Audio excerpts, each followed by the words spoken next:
Okay, good morning. Thanks for coming. First, I'd like to thank the AAEP for this new venue. It's a great idea. First year inaugural talk here. It allows us to bring experts in, such as these, Dr.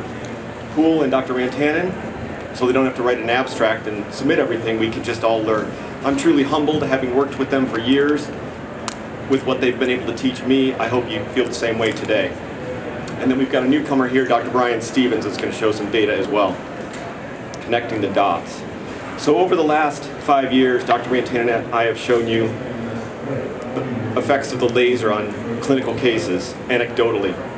You can either do that with clinical cases or come up with a model. Our model is Dr. Michael Schrammer's, where he surgically creates the tendon lesions, puts the arthroscope into the tendon sheath at the base of the fetlock, uses a synovial resector to create a lesion that often looks very similar to the clinical lesions themselves.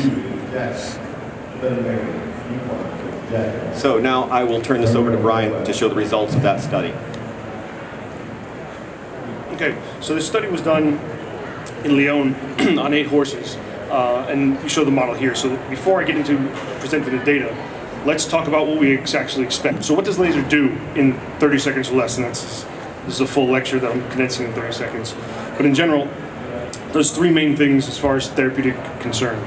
It brings more circulation to the area, and in a distal limb of an equine patient, that's a big deal, especially in as far distal as you go. So it brings more circulation to the area, it gets more oxygen out of the blood that it brings there, and then it forces the cells to churn that oxygen into ATP, into chemical energy, more efficiently. Okay, so that's, in a nutshell, that's therapy forcing the body to do exactly what it does, only slightly faster. Okay? The second bit is, because of the pulse nature of light, we can create acoustic waves. So you have very short bursts of light, and when they get absorbed, they create an acoustic wave inside the patient that propagates through the patient, deeper than the light can actually go.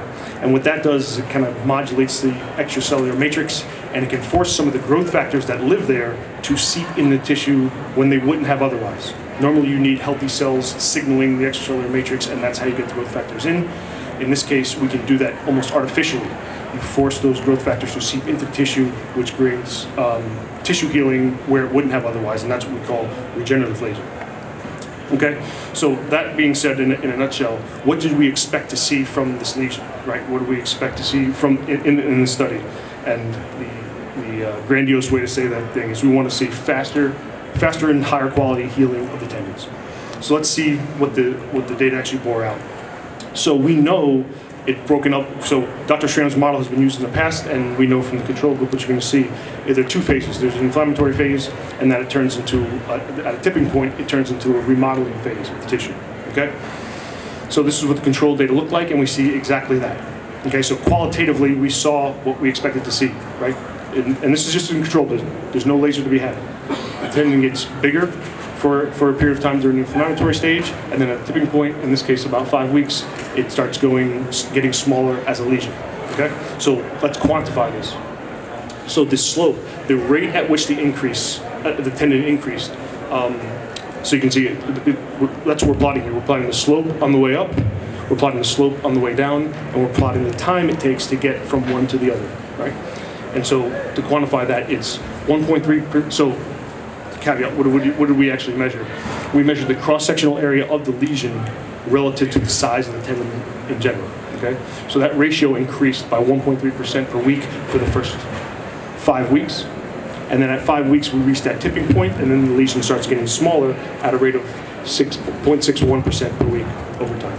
So this is the control, and this is actually corroborates very well with Dr. Schrammer's model that he's used in the past. So we're good to see that the data was consistent. So now let's plot so let's see what it looks like in the laser group. So here are the laser data points, and if we do that same quantification of the slope, we realize the slopes are steeper. Okay, so what does this mean? So the tendon got bigger, faster in the inflammatory phase. Remember, this is how the body wants to heal itself naturally. So we just push that in a steeper way to begin with. We reduced that tipping point from 5 weeks to get to regenerative phase down to 3 weeks. And then from then on, the tendon got smaller faster. right? That's the idea. So if you put these numbers together and you crunch the numbers, what this means is you have 76% faster inflammation stage. It cuts the tipping point, brings the tipping point back down by 67%. And then once it starts regenerating, it regenerates on average 21% faster. Okay, so that's what the data tells us from a number crunching standpoint. One pet peeve of mine as a scientist is people plotting stuff without error bars. So I want to show you what the error bars look like. And plotted like that doesn't mean much to you, but if you take the aggregate sum of the error, the total error, and you do it in the control versus the laser, you see there's a control, there's a laser, and so you have 35% more precise data in the laser group. So clinically, that means that from horse to horse, your outcomes are 35% more accurate, more predictable. I'll use that word, predictable, in that case. Okay? So take-home messages, everything else fades back. Take-home messages is, in the first part, we have a faster initiated healing, so the tendon gets bigger faster during the inflammatory phase. We have a shorter transition to the tipping point, to the regenerative side of things.